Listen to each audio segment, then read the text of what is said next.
Para a gente entender a Fronda, a gente tem que conhecer alguns personagens fundamentais, né? O mais importante deles, é claro, é o Luís XIII, né? Que era o rei de França, casado com a Ana de Áustria, ou Ana d'Áustria. A Ana d'Áustria, apesar desse nome, ela é espanhola. É claro que ela é, como ela é uma filha dos Habsburgo, né? Ela também tem laços com a Áustria, né? Os Habsburgos, como vocês sabem, têm esses dois braços, Espanha e Áustria. E no caso da Ana da Áustria, ela reúne essas duas linhagens, né? Já o Luís XIII é um Bourbon. Os Bourbons e os Habsburgos de vez em quando se desentendiam, já tinham tido guerras antes do casamento desses dois.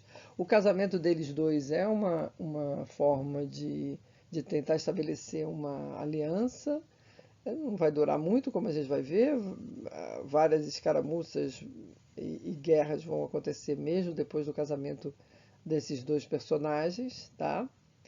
É, Aqui a gente tem só os anos do reinado do Luís XIV, desculpa, do Luís XIII. Eu não coloquei a data de vida porque me interessava fortalecer essa ideia aqui de que de 1610 a 1643 ele foi o rei, morreu em 43, e aí de 1643 a 1651 a Ana da Áustria ficou sendo a rainha regente, porque eles tinham um filho, o filho mais velho deles tinha cerca de 5 anos quando o pai morreu, então ele não poderia assumir a coroa, né?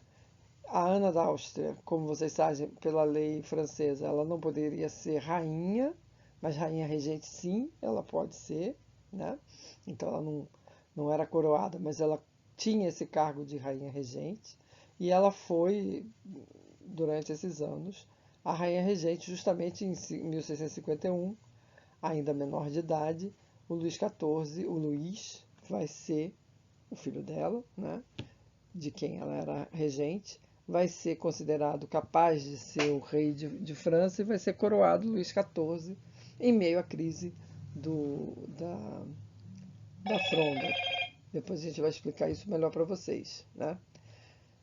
E as outras duas figuras que vão aparecer muito, quer dizer, não, essa aqui nem tanto, mas com certeza essas são essas duas figuras mais relacionadas à Fronda, né? A Ana da Áustria, já que o Luís XIII já tinha morrido no período da Fronda, e o cardeal Mazarino, ou Mazarin, como falam os franceses. Mas como ele é italiano, eu resolvi botar o nome dele italiano só para chatear, tá? Mas antes disso, a gente tem que falar também do Richelieu, né? Que tem a ver Richelieu aqui nessa história? Ele foi o primeiro-ministro de Luís XIII e é um dos articuladores do processo de concentração do poder real na França, né? É um processo longo, começa com o Luís XIII no período de atuação do Richelieu, e o Mazarino vai ser uma espécie de herdeiro do Richelieu. O Richelieu também é um cardeal, assim como o Mazarino, né? São os religiosos que participavam diretamente da política, né?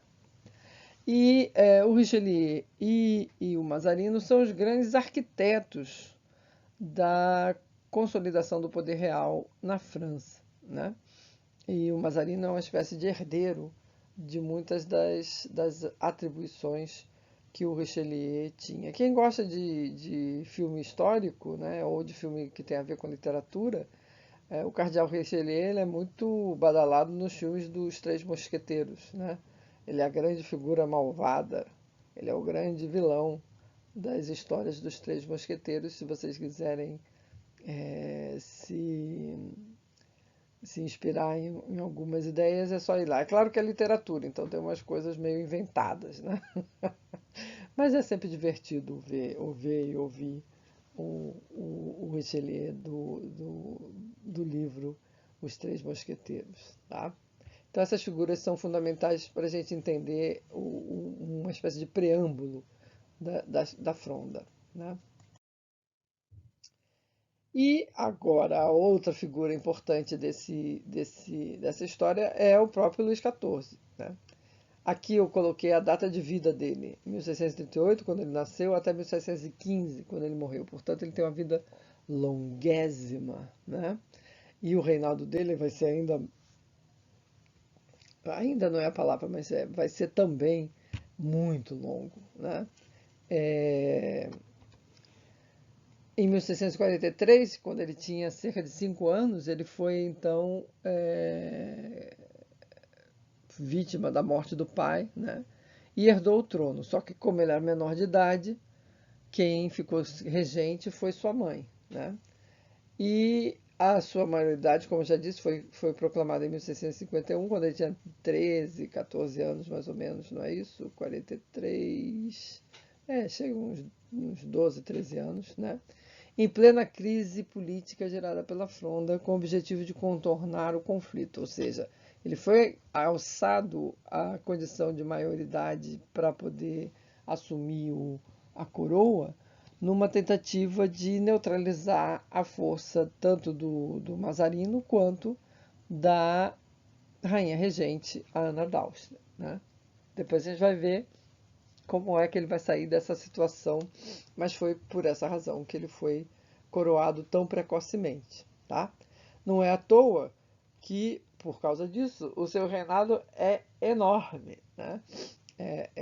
São 72 anos de reinado, contados, é claro, a partir do momento que o pai faleceu, e de fato um período muito longo e foi fundamental para a transformação que a França vai viver no século XVII e início do século XVIII. Bem, as frondas, como eu já disse, a gente tem essas duas possibilidades de divisão, né? Essa aqui, que está no nosso quadro, no nosso slide, que é mais simples, que é mais fácil de entender, são duas fases, né? A gente divide em Fronda Parlamentar de Paris, de 1648 a 49, e a Fronda Militar dos Príncipes, de 1650 a 53, né?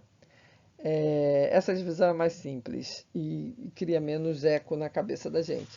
Mas tem historiadores que são mais, digamos assim, detalhistas e que dizem que, na verdade, a fronda tem que ser entendida como 4 fases. Eu nem fiz um slide para isso, para não confundir vocês com muita informação, tá? Só vou falar para vocês ficarem sabendo. Seria, então, a primeira fronda, que seria a fronda parlamentária. Essa duraria de 1648 até 49. Nesse momento, a família real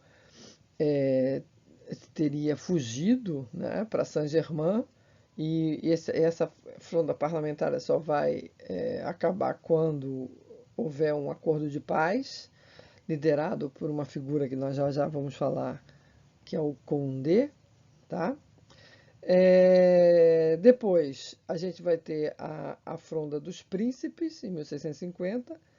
O que vai acontecer? Esse Condé e o irmão dele, o príncipe de Conti, serão presos a mando da rainha e de Mazarino, e isso vai reativar os eventos de revolta, né, na cidade de Paris, e inclusive vai se espalhar para as províncias, não apenas será um evento apenas na cidade de Paris, começará a se espalhar por todas as províncias.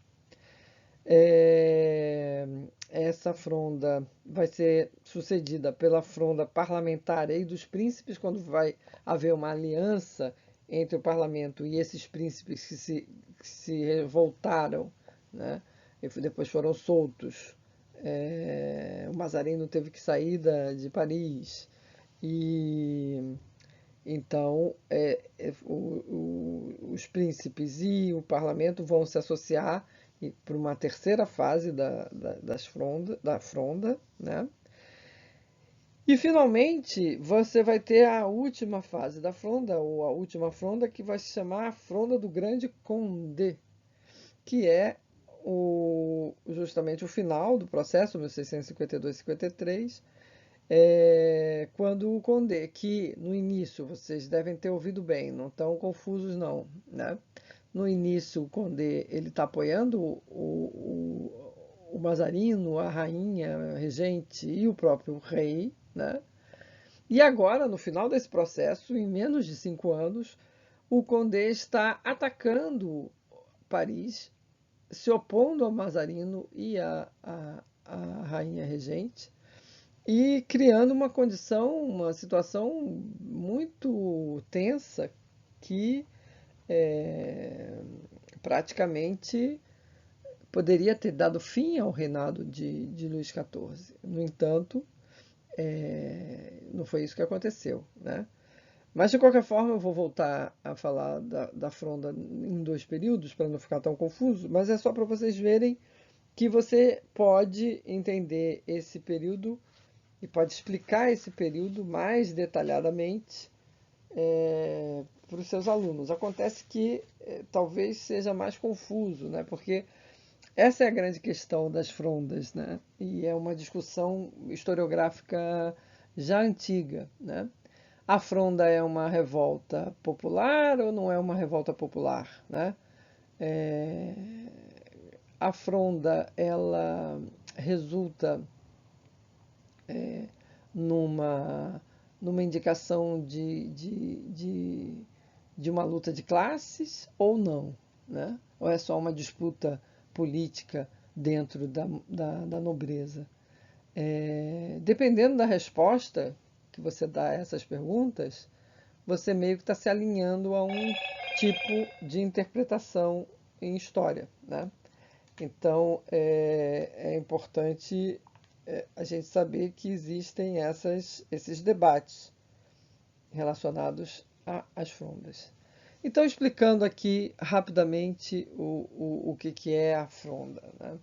Primeiro, por que eclode a fronda? Lembrando sempre que a gente está falando de crise, de uma crise política, né? Ou de uma crise social, mas a gente tem que lembrar sempre que a gente está se referindo àquelas crises gerais, às tais crises, a crise geral do século XVII, do Hobsbawm, ou as tais crises, né, que outros historiadores defenderam como características do século XVII. Ou seja, as frondas, elas são um movimento que exemplifica essas tensões típicas do século XVII e nos seus aspectos, especialmente políticos, aqui no caso, né? Então, qual é a grande questão? E aí, por isso que a gente explicou algumas coisas antes para vocês entenderem um pouco esse papo aqui desse slide especificamente. Com a morte de Luís XIII, quem assume o poder então é a Ana d'Áustria, né? Que é a rainha regente, pois o seu filho é menor, não é capaz de governar ainda, e ela se aproxima imensamente do Mazarino, que já era o Mazarin, que já era o herdeiro político do Richelieu, como a gente viu nos slides aí atrás, né?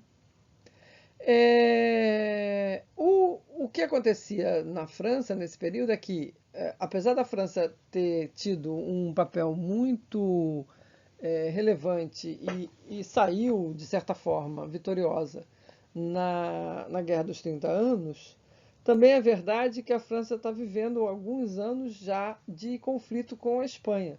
Como eu falei para vocês, o casamento do Luís XIII com a Ana d'Áustria foi uma tentativa de conciliação, mas não resultou, por conta da Guerra dos 30 Anos, por conta das disputas dos Habsburgos, né? A Espanha e a França vão entrar em conflito no finalzinho da década de 30, e nessa época, portanto, você ainda tem muitas escaramuças entre esses dois países. Então, há problemas econômicos significativos com os quais o Mazarino tem que lidar, né? E para tentar contornar essa situação, o Mazarino faz o que os governantes normalmente fazem em época de crise: aumentou os impostos, né? Ao aumentar os impostos, ele cria uma condição de conflito com o parlamento de Paris, né?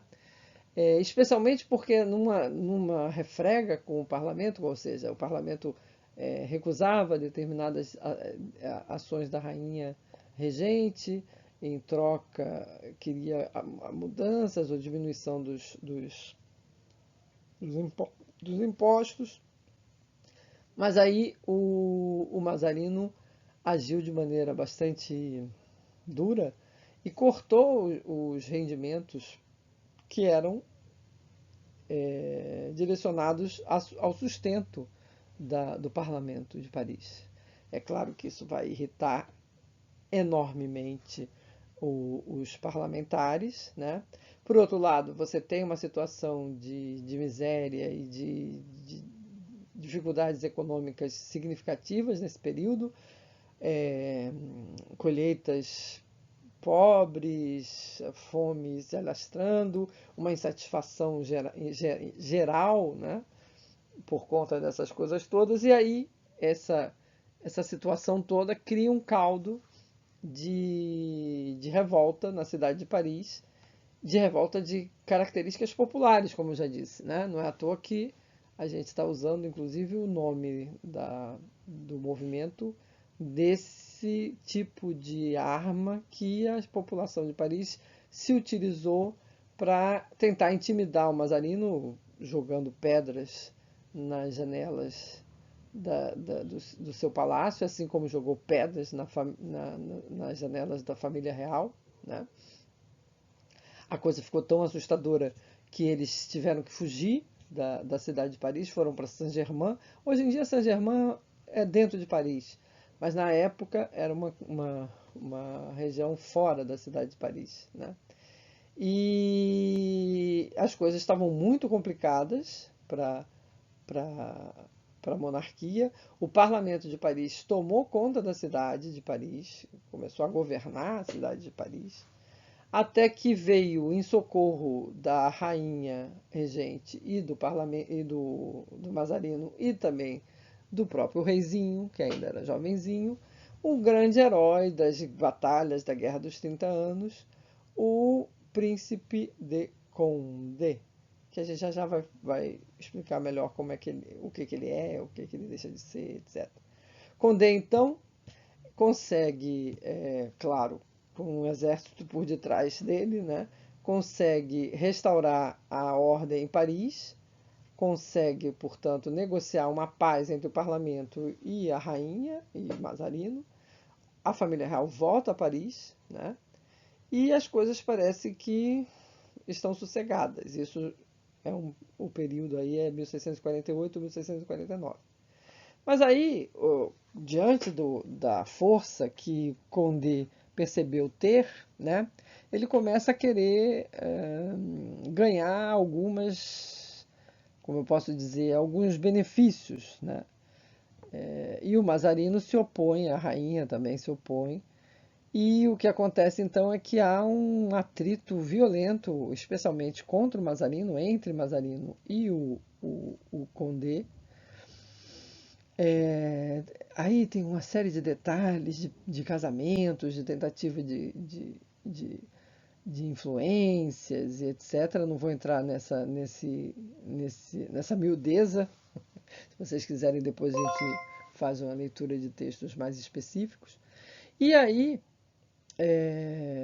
por conta de uma série de impertinências, digamos assim, de confrontos que o Condé faz à rainha, ela acaba dando ordem de prisão a ele e ao irmão dele, que é o príncipe de Conti, né?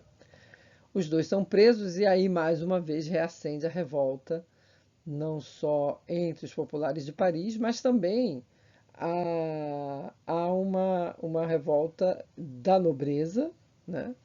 E essa revolta também não se limita a Paris. Ela vai se espalhar por várias regiões da França. Lembrar que o Condé ele é Duque de Borgonha, né? Além de outros títulos que ele tem. Então a gente vai ver a rebelião, o levante acontecer não apenas em Paris, mas também em Borgonha, em Limousin, na Aquitânia, mais ao sul. Ou seja, você tem uma série de revoltas e elas se espalham, elas não ficam só na cidade de Paris. Mais uma vez, Mazarino e a rainha são muito hostilizados, né? Conseguem acalmar um pouco a situação quando anistiam os presos, soltam os presos, né? E tentam fazer uma negociação com os príncipes, mas aí mais uma vez há mais uma rodada de desentendimentos com o Mazarino, e aí os príncipes e os nobres mais uma vez se rebelam contra o Mazarino. O Mazarino tem que fazer uma saída estratégica, tem que se autoexilar para acalmar os ânimos, e é nesse contexto de tentativa de acalmar os ânimos que o parlamento resolve considerar o menor de idade, Luís, de 13 anos, capaz de ser o rei e, portanto, decide coroar o rei para tentar neutralizar o poder de Mazarino e a influência da rainha regente, a Ana da Áustria, né? Daí o desafeto maior do Condé é justamente o Mazarino. Quando o Mazarino volta ao poder, o Condé então resolve reunir, ele se aproxima dos espanhóis, consegue reunir um exército numeroso, marcha contra Paris, consegue entrar na cidade, mas acaba sendo derrotado por o exército que ainda está fiel ao rei e vai ser condenado à morte, vai fugir, vai se aliar aos espanhóis, vai atacar a França com o exército espanhol, inclusive, mas posteriormente o Luís XIV vai perdoá-lo. Ele é um grande de França, é muito difícil, né, cortar a cabeça de um sujeito desse. Então, ele acaba sendo perdoado, e quem quiser saber um pouco mais da vida do Condé, é, depois de todas as histórias, tem um filme muito interessante que eu vou botar na página do Alva para quem quiser assistir, que se chama Vatel, e nesse filme conta um pouco a história do final de vida, praticamente, do Condé, né? É um filme muito interessante, mas a gente vai falar dele mais à frente por outros motivos. Então vocês podem ver, né, que finalmente as revoltas vão ser consolidadas, vão ser derrotadas pelo exército real, o exército do rei. Luís XIV vai, a partir daí, governar plenamente, né? Ainda com Mazarino como seu primeiro-ministro. Aliás, ele vai continuar primeiro-ministro até a sua morte, que é em 1661, né? E só depois é que o Luís XIV vai fazer uma série de medidas para, segundo a tradição popular, dizer que ele é o governante sozinho. Mas isso a gente vai ver também que não é bem verdade, né? Mas, de qualquer forma, isso é um resumo desse processo da Fronda, né? É muito complexo, é muito cheio de detalhezinhos, é muito cheio de intrigas. Eu não vou entrar na miudeza, como eu já disse, porque seria muito complicado, né? Mas quem quiser e tiver interesse de saber um pouco mais, é só depois me falar que a gente vai dar uns textinhos para vocês lerem, tá? A figura-chave dessa história toda, eu considero que é esse sujeito aí, ó, esse bonitão. Como vocês estão vendo aí, ele é um Bourbon, né? O Condé. Ele é o Luís II, o Grande Condé, como ele é conhecido, né? É, esse título é um título tipicamente da França, é um título de nobreza é, de enorme grandeza na França, né?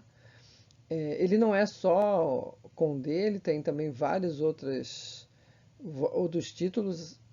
Ele é marquês, ele é duque de Borgonha, como eu já falei, e uma série de outros títulos. Ele é um sujeito muito poderoso, né? Portanto, assim como o seu irmão, que ele também tem um título de grandeza, que é esse Príncipe de Conti, que também é um outro, não é o nome dele, é o título, né, que a pessoa recebe, associado à sua, o seu ranking de nascimento, né? Por que que o Luís de Bourbon, o Grande Condé, ou o Condé, como vocês queiram chamar, é, na minha opinião, uma personagem-chave das Frondas, né? Justamente porque a gente vê na história da atuação dele na Fronda um arco muito curioso, né? De mudança de posição, que não é só dele, aliás. Se a gente fosse estudar com muito detalhe isso, vocês iam ver que vários personagens fazem esse pêndulo. Ora estão do lado do rei, ora estão do lado do parlamento, ora estão cuidando do seu próprio interesse pessoal. Então isso aí é, não é peculiar apenas ao Condé. O fato é que é destacável o caso dele porque ele é o grande personagem, tanto no momento inicial da Fronda, quando ele apoia o Mazarino e a rainha, né? E depois, quando ele muda de lado, né? Chegando ao ponto de quase poder ter chegado ao poder na França, né? Eu costumo dizer, e aqui a gente tem uma imagem interessante, duas imagens interessantes. Uma, a do brasão da família, né, do título que ele tem, que é o brasão de Condé. Vocês podem ver, tem a flor de lis, que é típica dos reis de França, né? E aqui é um quadro que mostra a batalha talvez mais interessante de todas as escaramuças que ocorreram durante as frondas, né? Que é a Batalha de Faubourg de Saint-Antoine, na entrada de Paris.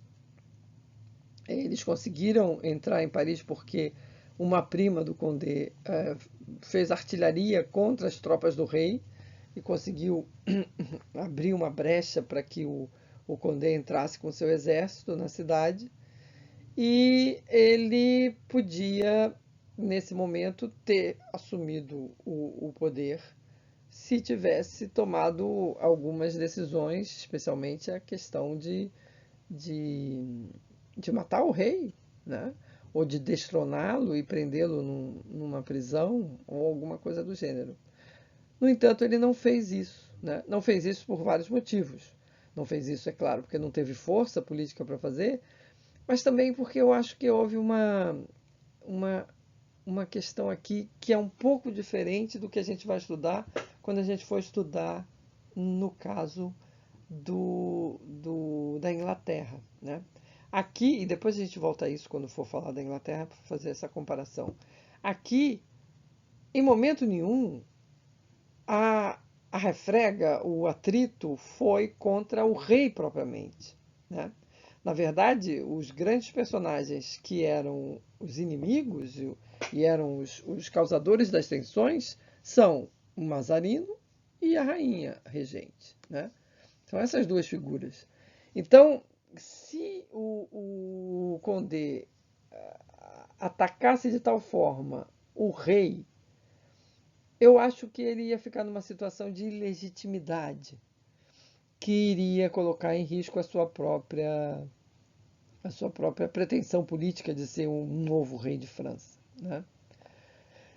Isso para a gente pode parecer bobagem, mas para a época, e se a gente lembrar daquelas aulas que a gente discutiu a questão do absolutismo, a gente percebe que é uma questão intrínseca da monarquia absoluta europeia, né? E isso foi muito bem explorado pelo Nicholas Henschel e também pelo Alexander Viana no texto que vocês leram, né? Então, é muito interessante a gente pensar esse momento.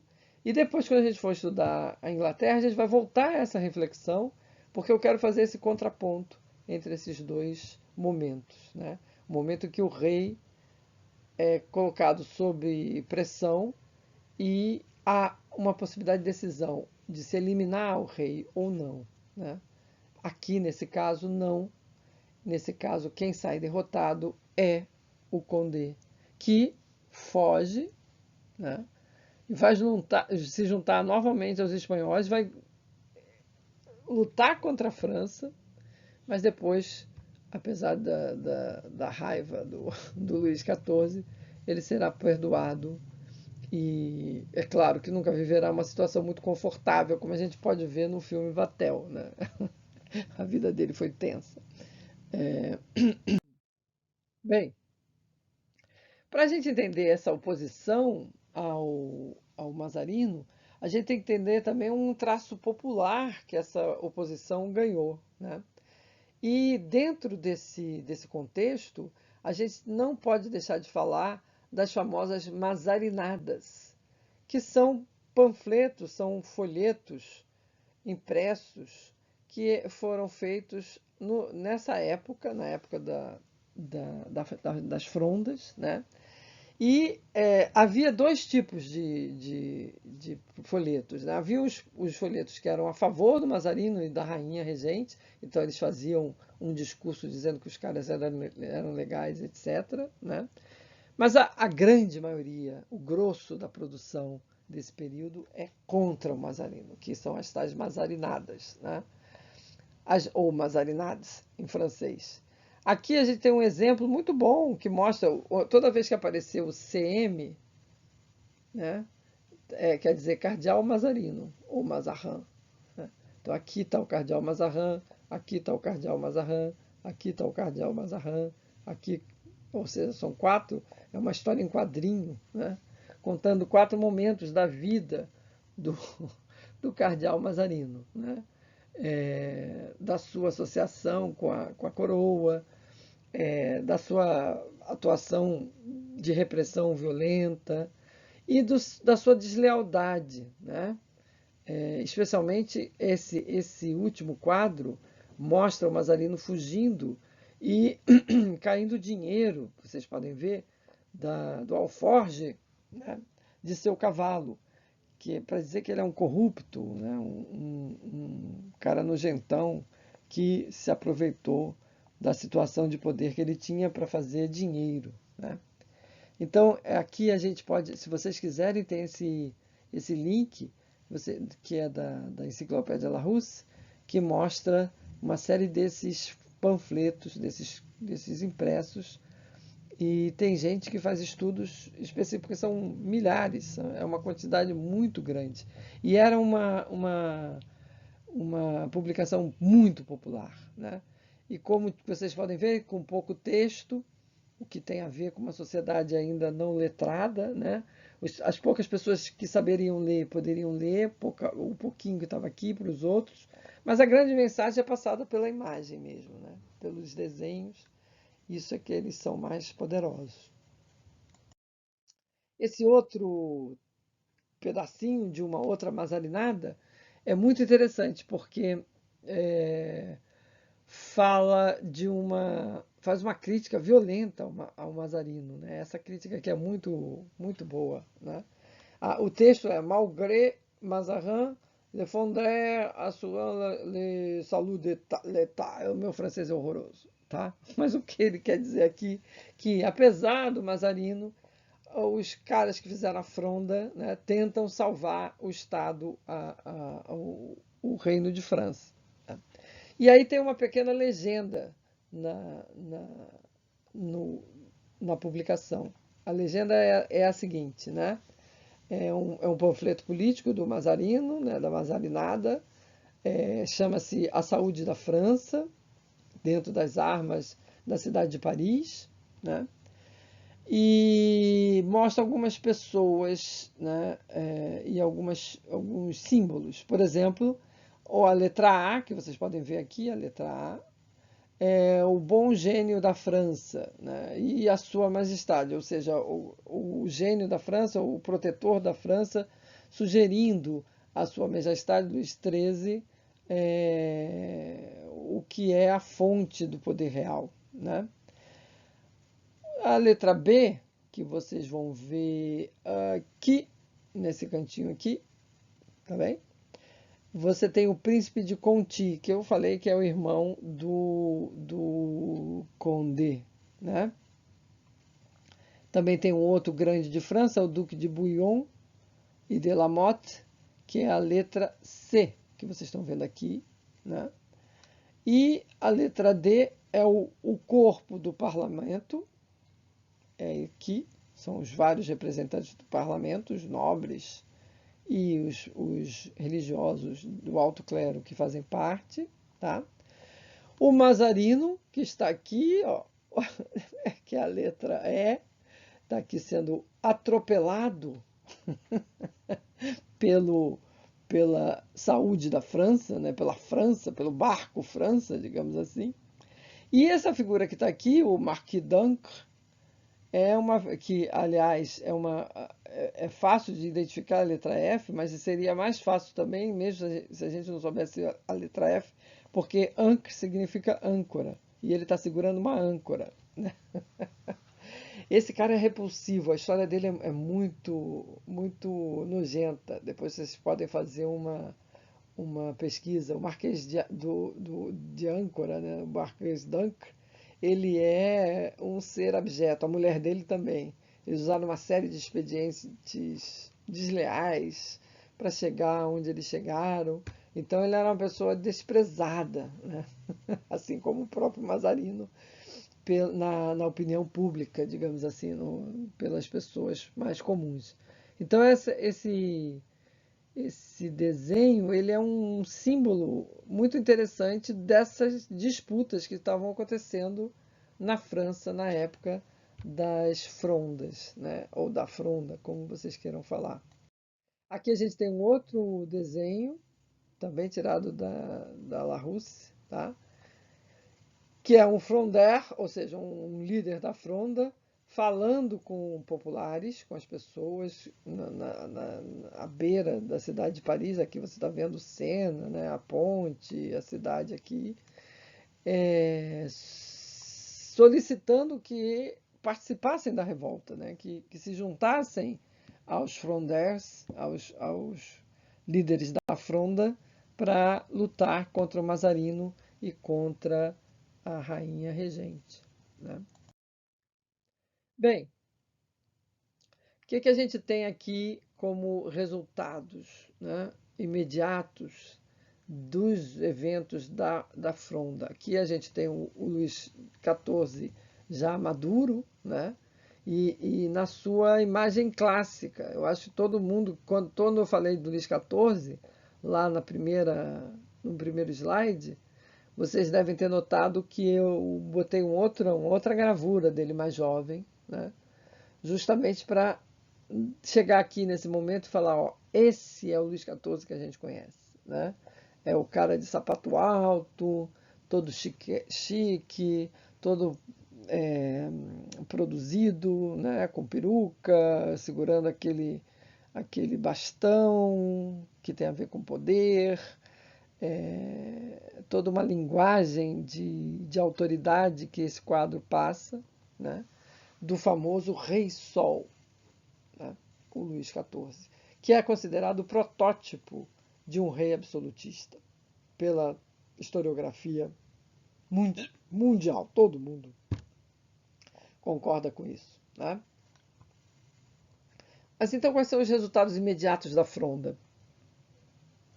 A gente vai ver que as revoltas e as guerras e escaramuças, as batalhas que se desenvolveram não só em Paris, mas em outros pontos do país, desorganizaram muito a economia e a produção, especialmente de alimentos, colheitas muito ruins. Isso fez com que a fome aumentasse, né? E além de tudo, além do aumento da pobreza, você tem também a difusão de pestes, né?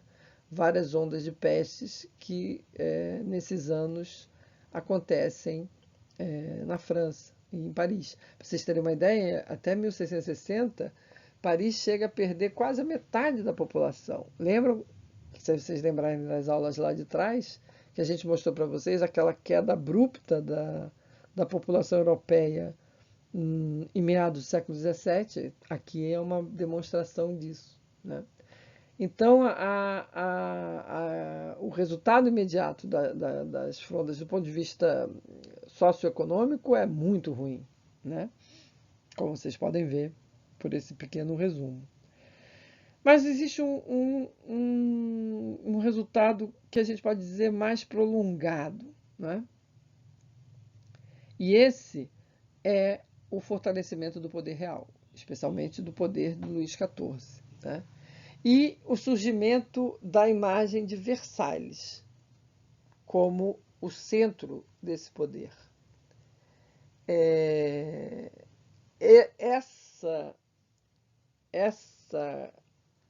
Essas duas coisas vão marcar a consolidação do que a gente chama de sociedade de corte. Como eu estou preocupado em dar aulas curtas para não ficar muito pesado para vocês, resolvi parar aqui essa aula hoje, tá? Já que tem muita informação sobre as frondas que eu acho que vocês precisam processar, tá? E na próxima aula, então, a gente vai fazer uma série de reflexões sobre o reinado de Luís XIV e sobre alguns conceitos, como o conceito de sociedade de corte, o conceito mesmo de absolutismo associado a elas, fazer uma discussão em relação a essas coisas. Mas eu preferi, ao invés de fazer uma aula muito longa, eu optei por essa aula mais curta, concentrada apenas na fronda, porque aí na próxima aula a gente se concentra mais no reinado do Luís XIV como um todo e faz uma reflexão sobre esse reinado, uma reflexão geral sobre esse reinado, tá bem? Então, acho que podemos parar por aqui e na próxima aula a gente então aprofunda um pouco mais desses resultados prolongados que eu estou chamando aqui, que é o fortalecimento do poder real, o surgimento de Versalhes e a consolidação da sociedade de corte no século XVII. Tá bem? Obrigada e até quarta-feira às 18h30, quando a gente se encontra para discutir e tirar as dúvidas dessa aula e de alguma outra coisa que vocês tenham sentido dificuldade até aqui, tá bem? Espero que vocês estejam participativos nas aulas, porque eu não estou gostando nada desse silêncio dessa turma nas aulas, tá? Espero que isso mude na próxima aula. Obrigada, até logo.